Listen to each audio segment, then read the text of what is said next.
Can you hear me? I can hear you. Okay. So yeah, so say something, both of you guys.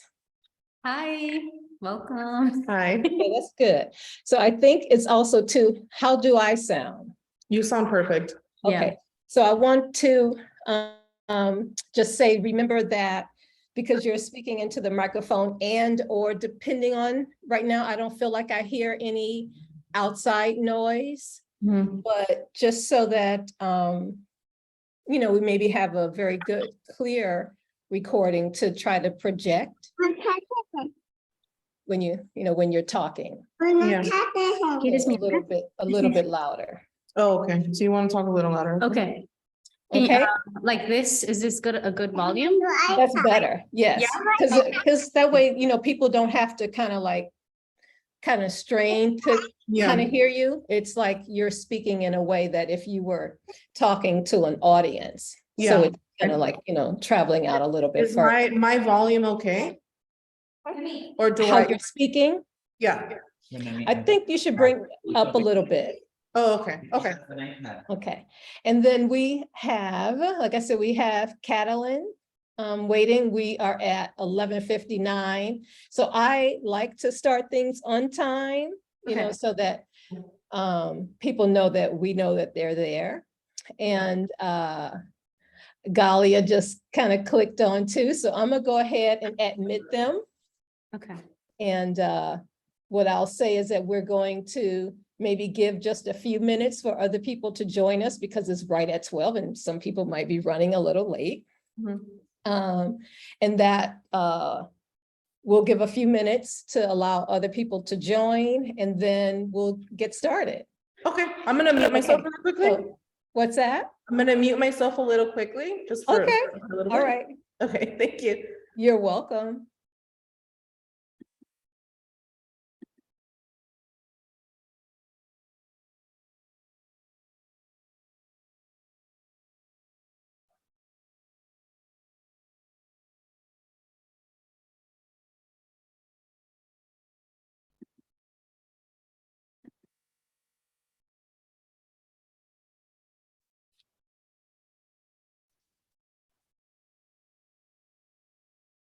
So good morning, everyone. We have with us Dalia and Jessica, and we are still waiting we're going to give a few more minutes for other people to join, just in case they're running a little late. We're at 12:01. So by 12:05, we'll get started. Yeah, so we're glad to have you all here with us at Arts at Blue Roof. So just relax. And as you see, Jessica and Dalia are excitingly waiting for us to kind of get started. But again, we're going to just give it a few more minutes just in case we have a few people who are running a little late. Okay. Okay.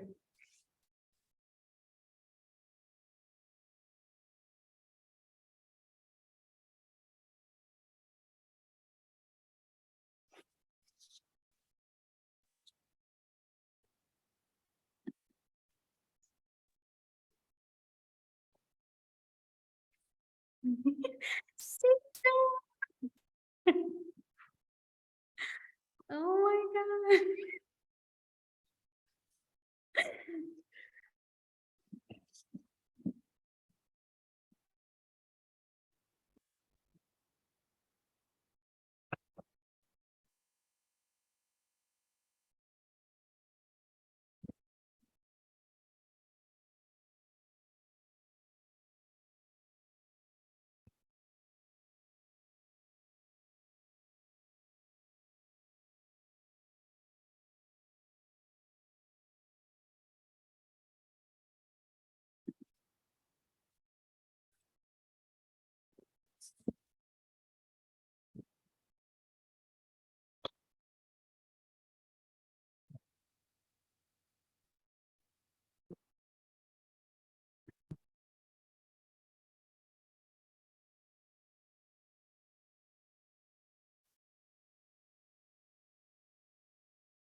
So Catalin, Yes. how did you find out about the art talk? Well, If I may ask. yes, I was reading the Facebook post that Dalia posted, and I was just thrilled. I am so excited for her and for Jessica. This is wonderful. Oh, awesome. Oh, heart emojis. Well, thank you for being here. And I'm sure they're, loving your support. And it's just great to have people here to kind of be able to kind of hear Dalia speak about her experience, and also to just hear her speak about being an artist and mom. So we are at 12:04. So we are going to give it one more minute, and then we're just going to go ahead and jump right in. Okay.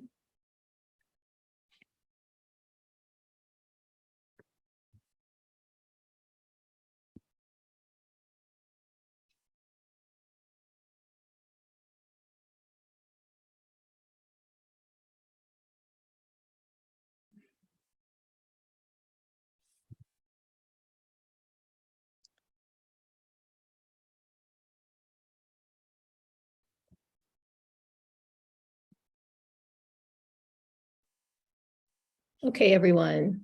So I'm Connie Martin Trevino, and I am with Arts at Blue Roof. I'm the program manager here, and we are happy to present our art talk, our 5th art talk with our artist in residence, Dalia.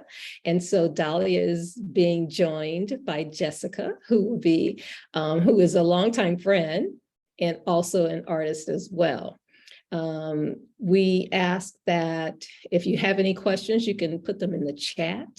And we will then basically try to answer as many questions as possible towards the end of the session. Dalia will be speaking about her experience here as our artist in residence. And we have about an hour or so that we'll be able to kind of get into the mind of our current artists. So with no further ado, Jessica, if you want to get started, let's do this. Hi, everyone. Thank you for coming. We're going to be talking to Dalia. First off, congratulations on your first solo exhibition show. How do you feel? I'm very proud. I'm proud. I'm feeling like, oh, weight has lifted. I've never really had the opportunity to share my work. I've been in group shows before, but I've never really had the time to or the support to do a solo exhibition. And that was a 3-month process with Arts at Blue Roof. I applied for their artist residency, and I was a little nervous because there was a period that I stopped making art completely, and so and I just decided to go for it when I saw that they were accepting applications for artists in residence. So when I got accepted, I was like, what? Yeah, and there's a couple new things going on with you. Can you tell me a little bit about yourself? Yeah, so my name's Dalia Palacios. I go by, my preferred pronouns are they, them. And I also became a mother during the pandemic, first-time parent. I had a rainbow baby, and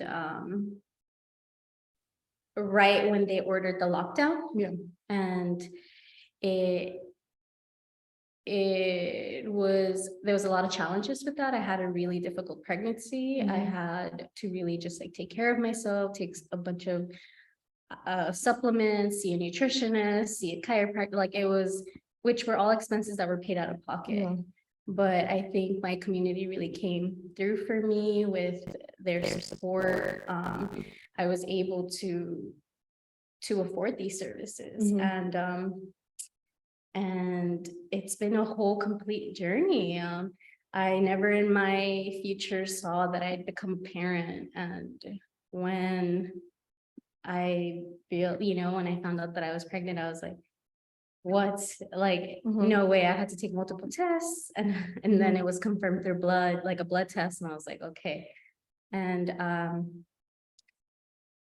being a parent and making art have its challenges. How has that worked out for you? Because you did tell me that, you kind of hit a bit of an art block and then becoming a new parent. How did you manage to get through that? It was, so I started working digitally. I invested in an iPad through your advice, and I felt like I was also, because I was isolated and a first-time parent, I was going through a lot of postpartum depression, and I really hit a really like low point in my life. And when I got the iPad, and I remember I called the hotline and I was like, I need help. And they were like, well, the next appointment is 3 months out. So when I received my iPad, it was the first step into helping me, like keeping myself sane until I was able to get help. Yeah. And then I started making the work that I applied for the residency with my iPad. And so it was definitely like a learning, it had a learning curve too, because I hadn't, wasn't working like learning new programs, right? Like I was learning the learning curve to learn digital. Procreate with the brushes and the layers, and it was definitely a learning curve. Being a new mom, once your baby was born, and getting back onto making art, how did you did you find it difficult to ask for help in those times, since there's being a new mom, it takes a lot out of you, and then art also like is very takes a lot of emotions and a lot out of you. Yeah, also not having the space. I didn't have the space. I was living in a really in a bedroom, and it was 3 people in a room, and I really couldn't bring out any of my paints. And so just like also coming to terms that like my creative process is evolving and it's changing, because I'm a parent, and my child has needs. And so I think my priority was like making sure that my baby had everything. And then I was able to, I have a lot of ideas, so I keep them organized in my iPad, and that's how it helps me, because I didn't really have space for my sketchbooks or any of my dry mediums, and so having an iPad that's like super accessible, that you can take it whenever, that I can pull it out, and there's no need to clean anything up, really helps me as a parent artist. It helps me so much, honestly. Like I love my iPad. I think after, I hadn't seen you work so much on your artwork, but after you got the iPad, I've just seen you on your iPad making multiple thumbnails for pieces and future artworks. I mean, most of the time I didn't know what you were working on. Yeah. Yeah. Have you always been interested in art?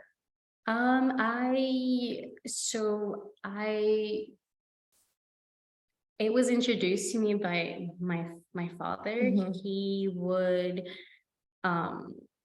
put me and my younger brother in the room when we would get in trouble, and he'd put us in a room, and he'd give us like 5 sheets of white paper, and he'd give us like some color pencils, some crayons, and it was like, well, if you guys want to get out of this room, you guys have to fill up these papers Was from it like top to standards? bottom. These are like standards? Yes, it almost felt Mhm. like standards, but it was like, there was no writing involved. It Yeah. was like, it had to be visual, like, and he started doing that. And to me, it wasn't a punishment. Yeah. I actually looked forward to being in that Yeah. room because it allowed me to tap into my imagination and just kind of run wild, Yeah. but on paper, Yeah. instead of like, like instead of like causing havoc Yeah. with my sibling, like it allowed me to like start like to start telling stories, Yeah. to start creating like narratives, and I loved it. And then I think when I turned 8, I was like, I'm the middle child of 5, so my parents were always working, and I couldn't really ask for these things. Like I couldn't be like, hey mom, like I want some acrylic paints, or like, hey mom, like I want to take the, like I couldn't do that. Yeah. And so I remember we went to Tijuana, Mexico, and we were in this supermarket, and I saw these drawing books, and I was like, mom, I'm like, can we please take this? Mhm. And it was like a draw, like how to draw like anatomy and like faces, and my mom was like, sure. And it was really cheap. It was really cheap in Mexico. And she's like, sure. Yeah. She's like, I'll get you 3. Which ones do you want? Mhm. And so I was like, what? This, Yeah. like, is that gonna happen again? So I'm like, I really took my time and I picked them out, and I started teaching myself how to draw. I started replicating the drawings in the books. And then I think once I started school, like, my teachers that were around me just kind of saw this interest in my projects, and they started, actually, Miss Dazer, who is here, she really encouraged me to apply to these art programs and get scholarships and take classes, and like really just refine my Yeah, I my mean, skills. you've always been a very experimental like artist. Like, when did you start experimenting? I started experimenting like early on. Well, I guess like in high school. In high school, I started experimenting because I was able to get like art materials, and I also like was a little rebellious too. I would find discarded materials on my walks back home, and they would become my projects. I would work on like discarded furniture, like the broken furniture pieces. I started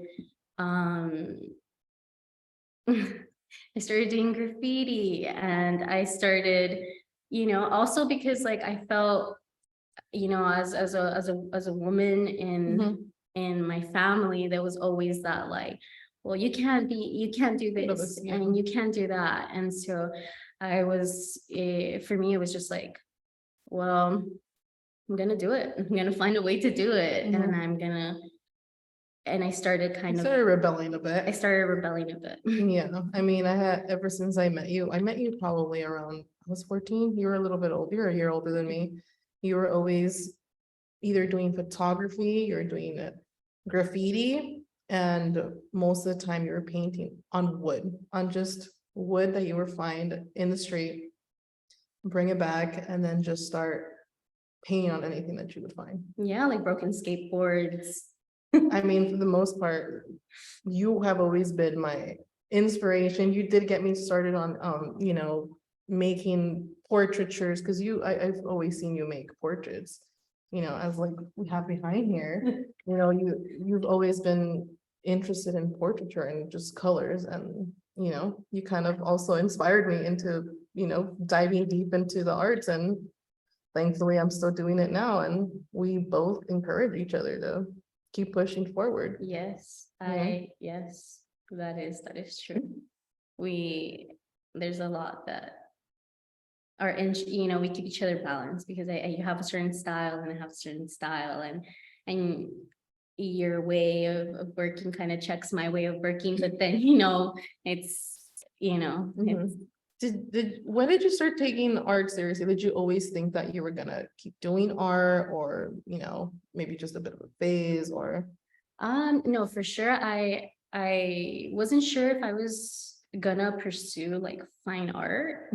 I had a bicycle accident in 2010 where I got doored by a parked car, and that left me with like permanent damage to my dominant hand, which is my right hand. And it kind of also shifted like the path that I wanted to take. And so for a while, I had stopped making art. I wasn't painting because it was a very painful process It's like a toner. on my body. Yeah. And my hand wasn't the same. I had a lot of numbness, cramping, and like, and so I for a while, I just kind of stopped making work. And I feel like I never really, I always borrowed cameras from folks. People would lend me their cameras. There was like some programs in middle school that would lend you out a camera, and that was like my to-go-to, like on the go, like moving, like it's, you're capturing, you're capturing like these stills in your everyday life. And photography and film, after my accident, kind of took my main, like, well, it was like my main focus for a while. And I started mentoring for this organization called Las Fotos Project. And it's a program for young girls in like middle school, high school ages. And you kind of teach them about photography, but I think for me, it was like a way to integrate like art and photography, and like kind of experiment with the both mediums. And, we did a lot of like photo collaging with like paintings, and like, incorporating paints. And so it for a while, that's kind of like what I was doing until, I met certain folks in my life that like were like, hey, let's paint, let's organize with, with art. I mean, you've always been very community oriented, making works with like-minded folks, and yeah. And so art started becoming like a tool to kind of spread awareness. And there was like a lot of wheat pasting, a lot of just kind of like installing art in these public spaces. I mean, your work has, for the most part, kind of been political ever since I've met you. I mean, even your pieces in the show have a lot to do with like stigmas, and political things that are, going on during the time. I do want to get into your show. I want to ask you a couple of questions about them. I see that a lot of them have your family members. Can you talk to me a little bit about that? Yeah, so I think when I was going through my postpartum depression, I, realized that that there's still a lot of stigma around that, and like that, there are these like that, like these expectations of like a mother, like a mother is supposed to have everything, like it's supposed to do everything, it's supposed to be like strong, supposed to, like not show any weaknesses or like emotions. And like sometimes that's not the case. And they're mental health has also been like stigmatized, like mental illness. It's a bit of a taboo to talk about. And so especially within like my own family. And so I decided to focus, like half of the show is honoring my journey becoming a mother, my experience as a mother through like kind of like the 2 years that I've been on this journey and like the ups and the downs and like, and the other half is dedicated to my family Mhm. and their own struggles with their mental health. And, Mhm. and I wanted to honor their essence and, send them these messages that like, even when we're going through what we're going through, Yeah. we're still human and there's nothing wrong with us and there's nothing that we can't come out Yeah. of, It's good to have a conversation about these things. Do you feel that in this show with this body of work, you found some healing? Making these they're very sentimental, Yes. pieces of work. It was very healing and empowering.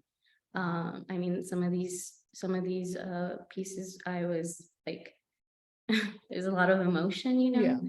There's a lot of tears, a lot of just kind of letting myself go and Yeah. like letting myself feel that raw emotion of Mhm. whatever it was, and I've definitely used art as a way to also like work on my own healing. Mhm. It has been a very healing tool, like you are able to tap in and push forward like these things that are like really just like kind of hidden within you. Yeah. Yeah, a lot of these pieces, they have your mom, they have your younger brother when they were, these are, I think a lot of these are pictures, right? You were digging through pictures in storage. Yeah, so the residency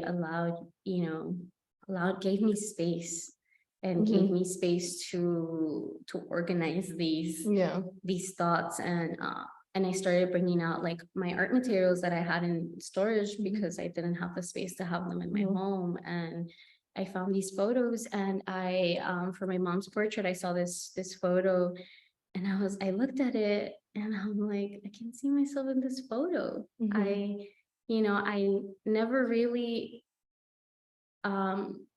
growing up, like my mom was like strong. She worked so many jobs. She provided, for her family. Yeah. And I never saw this side that I was seeing in this photo.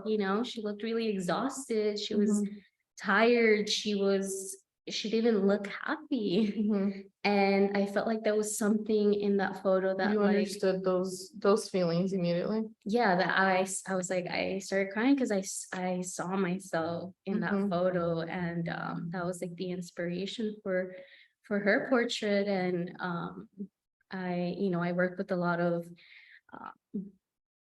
like upcycled materials. Like I think a lot about accessibility. Yeah. Because I've never really had like, oh, here's like money to go buy expensive paper, expensive Materials are expensive. yeah. And so I've always that's been like my model, and I've learned that through my mom and through like her journey, like coming here, leaving, Mexico, and that like she always made something out of nothing. And she worked as a seamstress, and she, if she didn't have the money to buy us things, she would make them. Yeah. She would.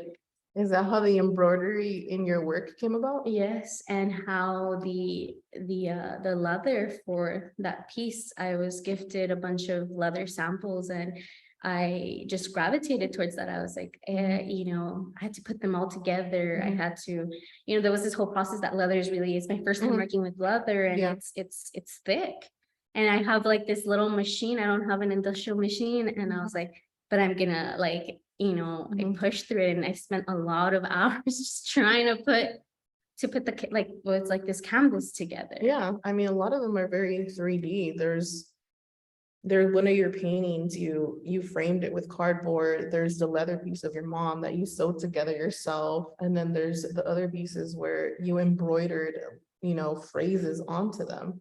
There's a lot of different things going on. Like, what was the process? Like, how did you get to that? So I basically, I had this idea, you know, but I think, so I kind of like split it into 3 months, and I was like, okay, the first month I want to dedicate it to like painting and working on the paintings, and kind of like find my flow, because I was a little like rusty. I was a little like, you know, like, and also like finding a rhythm as a parent. It's a lot of scheduling, a lot of like, You're working around your baby's schedule. yeah, my baby runs my world, and you know, and also like collaborating, you know, with my partner, and like figuring out like, okay, well, this is what it's gonna look like. And for me, you know, and sometimes I had to bring Nemelitsli to the studio, and they would be in the studio with me. And so just that, like figuring all of that is what happened like the first month, you know. And then once we had like a rhythm going, then I was like, okay, the second month I was like, all right, I'm gonna start tackling these drawings. I'm not tackling, but you know, like you know, you only have 3 months, you know. And so I started working on the drawings, and you know, and like really figuring out like the messages, and you know, that's it. It takes time. And then the last month I focused on the sculptures, and they're all made out of cardboard, and you know, and I waited to do the sculptures last because they took up a lot of space in my studio. Like I couldn't really let anybody inside to the studio because like there was like there's no walking space in there. And so, you know, I was just like, you know, and then like the last couple of weeks I was just like detailing, cleaning up, and just like, you know, making sure that things were. How did you think your residency here, you know, getting your mojo back and like having the space helped you grow, I guess you could say? Yeah, I'm so grateful for this residency. I've been able to just like tap in, you know, like have this, like have the space, and also have the support, right? I was able to like meet with a mentor, my mentor, Kim, and we were meeting once a month, and they really helped me activate like my throat chakra, and just kind of like get comfortable talking. I think that's been one of my challenges, like talking, and you know, like reaching out or asking for help, and also like learning like the administrative side of art. Ooh, that is like another, it's a whole like it entails so much. I saw you making emails, making flyers, you know, you were pushing. Yeah, and it kind of brought me out of my comfort zone. Like it really, I received a lot of encouragement through Kim, and you know, she's like, go for it, you know, like, and it's so nice having that encouragement, you know, where it's like, okay, like, it's different because I haven't had it in my life, you know, and this is a big help, especially, you know, having your baby and then being provided the space. You started trying new things. Like I have never seen you try sculpture. And you started sculpting. And like having a kitchen to cook, to have my snacks, because I'm a snacker because I'm still breastfeeding. You know, that was such like, it's such a good, it added like, you know, and like having folks here that also make art in the shared, like, you know, you're able to have conversations, you know, Connie, like, you know, having these conversations with Connie, like, you know, checking in, and it's just, I've never had that type of support. You felt like you were in A good environment to make your work. Yeah, it definitely felt like a very safe space, Mhm. safe space to like be. Mhm. Everyone was very encouraging and like accommodating Yeah. of my 2-year-old. Oh, And yeah. which was so beautiful because like my toddlers too, but they talk a lot, Yeah, I and they would mean, be having conversations with Connie, with Lisa, with Galia, and so I feel like that was also beneficial to them, like yeah. to be in this environment. They also started making a lot more work. We were working, collaborating Mhm. together. Your baby, Yeah. your baby was a part of the process making, right? Yeah, would help me prime like the backgrounds for certain paintings, was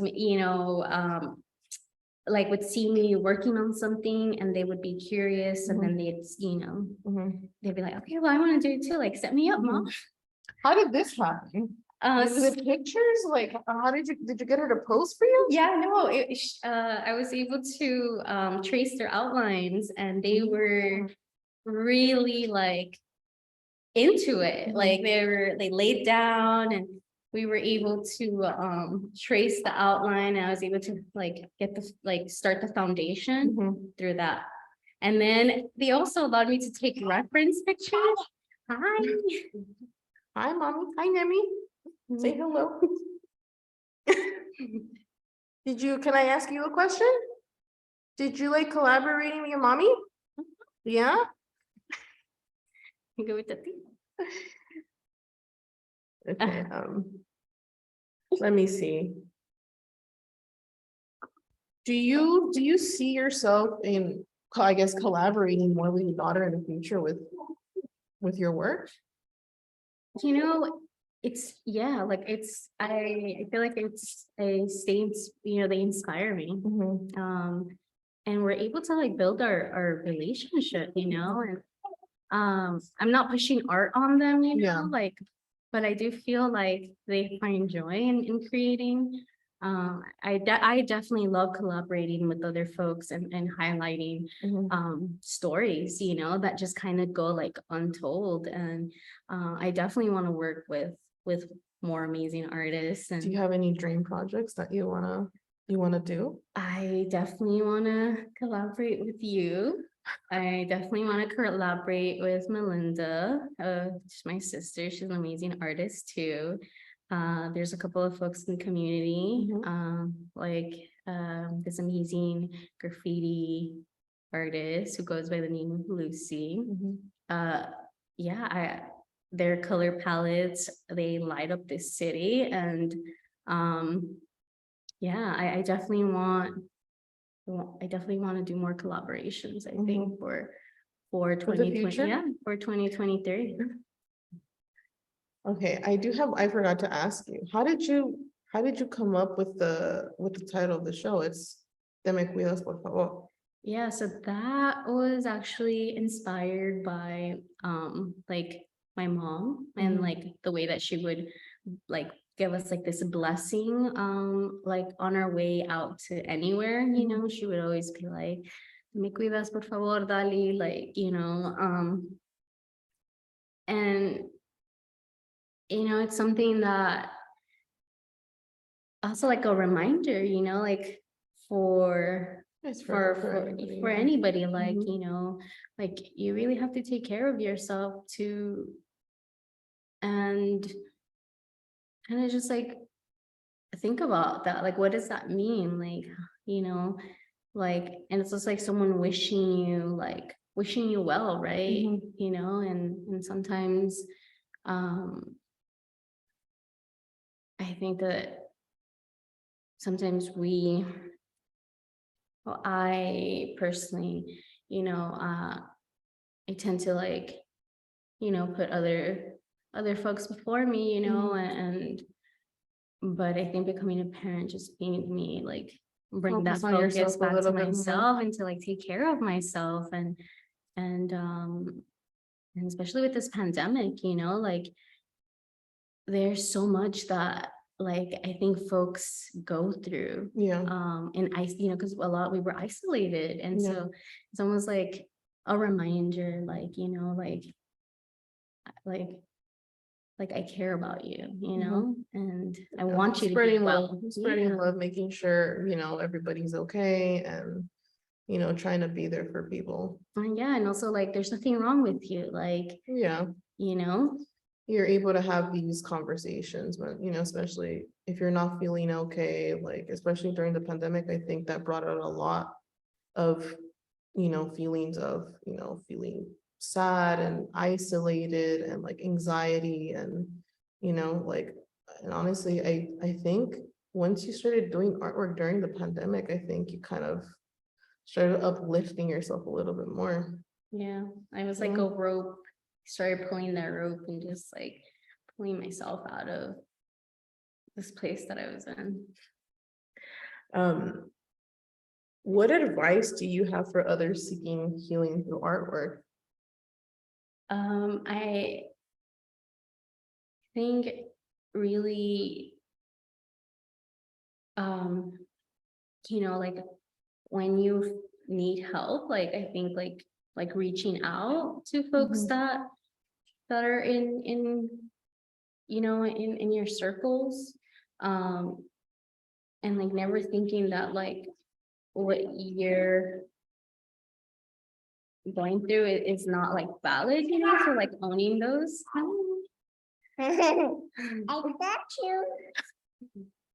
So owning those feelings and like really just finding the time to like feel what it is that you're feeling, and not like what's that word, like not Suppress it. yeah, Mhm. like, don't suppress it, and like, and make work for you, Mhm. like for you, and that's really all I can say. Just make work for you and find the folks that are going to be there for you. I think that's like a lot, like it changes a lot. Yeah, I mean, you've found a lot of support in community. You've always kind of been that way, but now I think you have found a good support system, and that has helped you flourish even as an artist. Yeah, definitely, like, tend to those relations. And talk about the conversations, most of the time you don't want to have Yeah, vulnerable conversations. those vulnerable conversations, have those. Speaking about babies, what example do you want to set for your daughter through artwork, since she is incorporated? Well, she is part of the show. Yeah, I think, I for sure like want them to find their voice, Mhm. and whatever that looks like I want to be able to support that and nourish that, and I think this painting right here behind us kind of touches on that. It's titled Sácate las espinas, which means like remove the thorns. Mhm. And it touches on like healing, my inner child, and they've become like this light, this energy that like brings out, brings out the best of me, but also reminds me of like tending to my old wounds and like not bleeding on them, and I think for a long time I felt like I wasn't deserving of love, and I wasn't that like no one could really like love me because I had these walls around me. And so this painting is just dedicated to that journey of Healing. finding the courage and like, to realize that there's certain things that I don't want to pass down, and I want to raise my child differently, and I want to raise them in a way where they're they have control over their body, and they're part of the conversation. They're sitting at the table with us and engaging them in that conversation, where I'm not just like telling them what to do, because I don't want that. Yeah, Mhm. yeah, you feel like you're gonna be able to have these conversations that you weren't able to have with your own family. There's a lot of conversations that are pretty taboo, you know? Yeah. And And I just want to change the narrative of what it means to be a parent, you know, Mhm. and because I'm learning so much through them about myself as Yeah. well, you know, that I guess I might have suppressed it. And yeah, and if there's nothing wrong with getting help and seeing a therapist and Mhm. you know, and getting these services. Like, I think since I've been on that journey, like they've actually helped me, because I think there was times where I didn't even want to be here and I didn't feel like I was fit to be a parent or an artist. Yeah, no, you I mean, know? you're doing great with both of those things. You're a great parent, you know, you talk to your child, you know, you have conversations with them, and you also involve them in your artwork. Ever since they were able to, So sit up, you've been involving them in everything. And in everything that you do. Okay, so I have one last question. Which one of these pieces is the most meaningful to you? they're all meaningful. I don't have a favorite, but I feel like they all come together to like tell It's a story. this story, you know, this journey too. Like It's like a little bit of your healing journey. yeah, I love them all. I can't decide. I love the fact that I was able to like experiment and just kind of like get out of my comfort zone, you know, and work with materials that I haven't really had a chance to do so, you know, like, and just kind of like evolve from there. They're all my favorite. That's your favorite. You're able to branch out and try new things. Yeah, I think that's something that I had in my mind when I started the residency, that I really just wanted to experiment and like have fun, but like to kind of like tap in, you know? I don't know if that makes sense.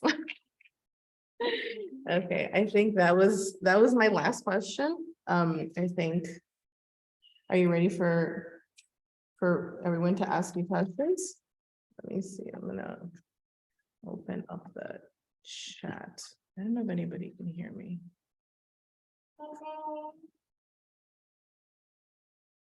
Okay. I think that is.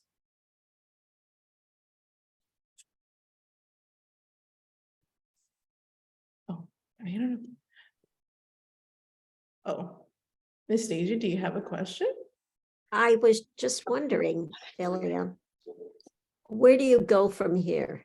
How do you see this experience impacting your future endeavors? How do I go from here? I mean, I definitely want to keep you know, moving like forward with making art. And you know, but I think I have like a good standing, like I want like stepping stone to move to the next phase, you know. This show has allowed me to share my work with folks and, you know, in my community and outside of my community, and there's been like positive feedback on the show, you know, and I think just kind of like, I don't know, like just kind of like not letting myself go back to Not doing any work and to then not being making work. If I mean, if I don't have the space, I think I'll be able to continue like my ideas in my iPad, and I might start working more digitally, I think. Yeah, I am participating in just kind of like applying for more like, more opportunities, more shows, more Residencies. residents. I feel that there's a commitment in you to your art now that may not have been there before. Yes. I think it was probably becoming a new mom that gave you the push. You're so inspired now to, especially me, work about your child. And yeah, there is a spark. Taser is very right. There is a spark, and I also will continue to, push you to keep going, because all your work it's great. And there's always, meanings to them, and they're very sentimental. And I love seeing your art progress and even the process that goes within making it. Yeah, like after you got the iPad, it's just one idea after the other. So I feel like you'll be on that route for a good while. Yeah. I loved your originality always and your creativity. Oh, thank you, Stacey. She is my inspiration. She has kept me. Wonderful that you have each other. Oh yeah. Yeah. I am very thankful to her, because she is always pushing me to experiment, and we're both, pushing each other, but I feel like she probably pushes me the most to keep going. And thank you, Stacey. Thank you for, joining this conversation. And honestly, thank you for encouraging me. Like when I was a little tiny baby, when I was a young teen, and for really putting these opportunities, I think I really appreciate that, because you really took your time. You donated your time to us, and you would stay after school with us, and you would tell us like, okay, there's this program, like, I know you're gonna get in, and that goes a really long way in someone. It makes like this huge impact, and I'm so grateful that you were our art teacher.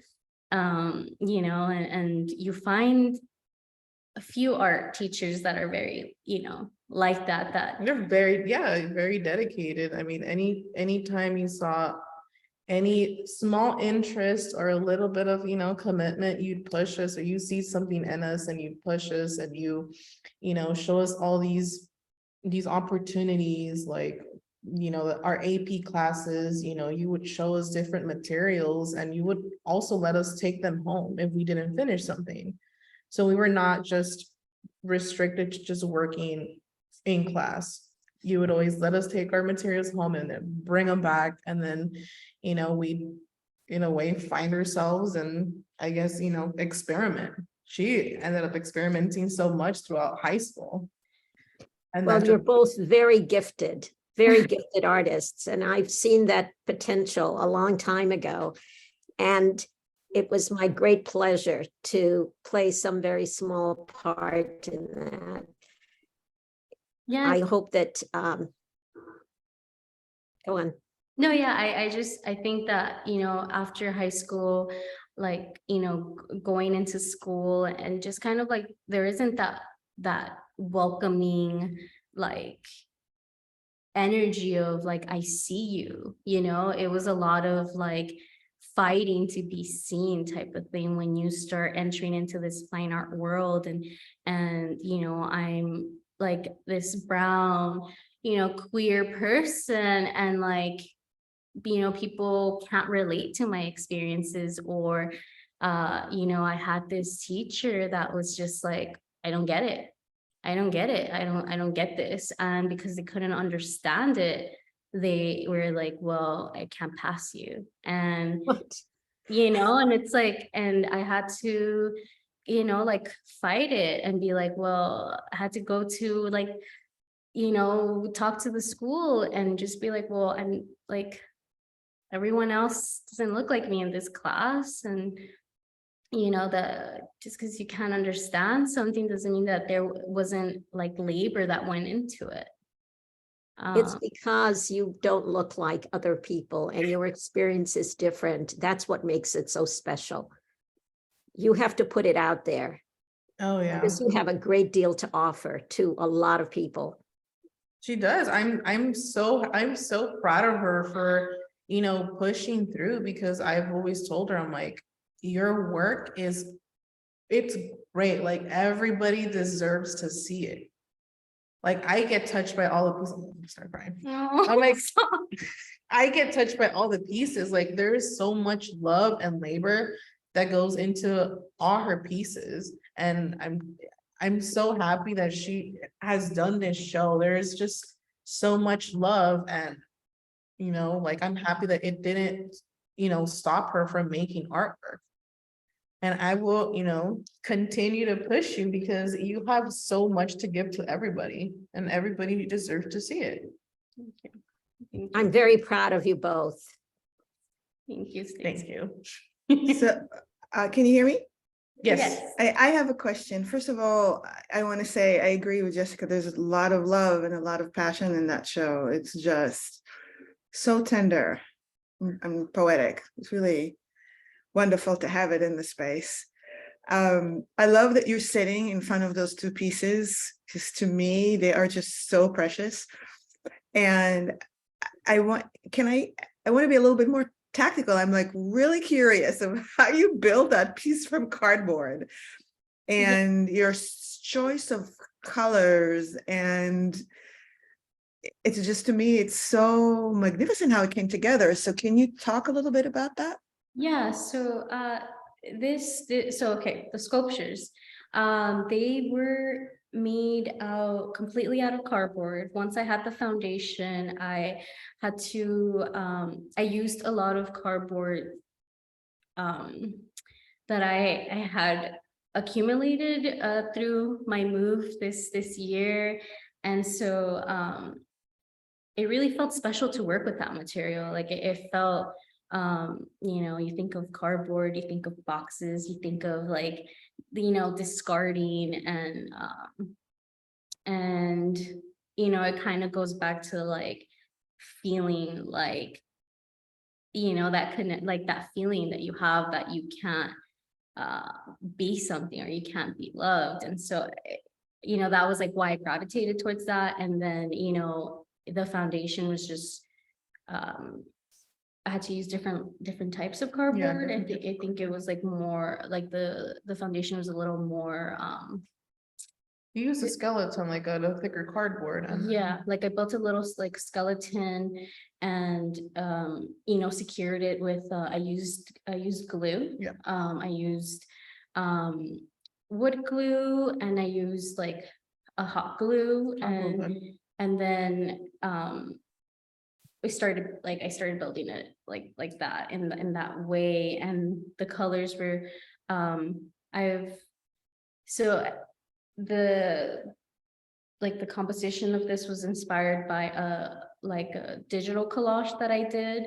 And then the collage and the painting looked nothing alike, but I saw this like image when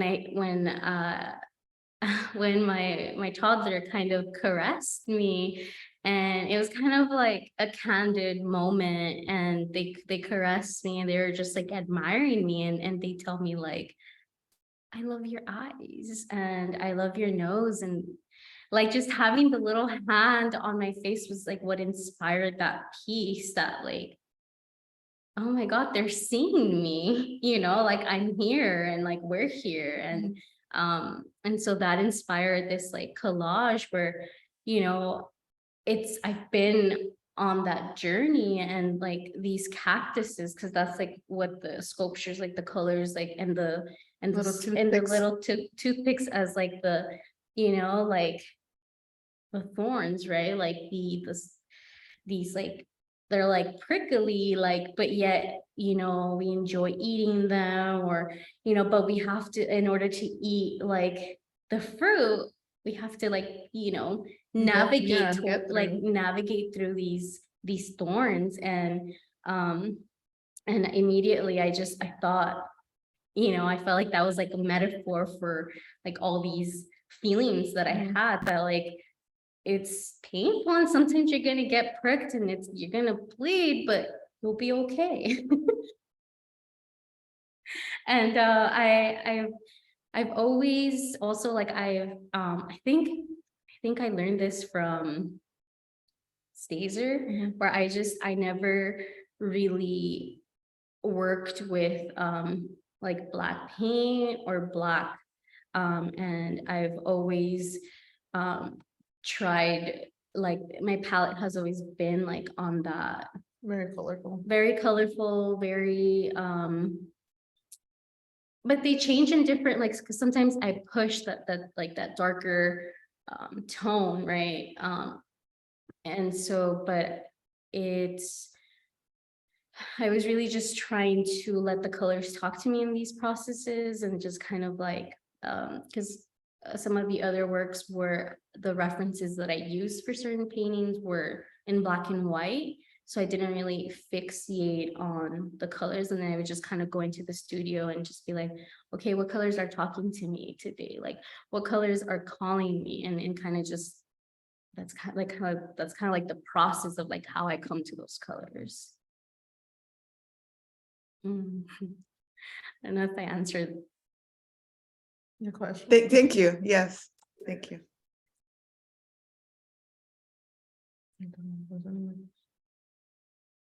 Well, if there aren't any other questions, I guess we can just totally thank you, Dalia, for sharing your experience, and also to just giving us some insight into your whole process and giving us context for the pieces that are in the show, which the show is still up until November the 27th. So please come out and take a look, and come back and take a second look, because then now you have a little bit more understanding. You're able to kind of like see the detail and really know the meaning behind some of the work. So Jessica, thank you for being a wonderful host.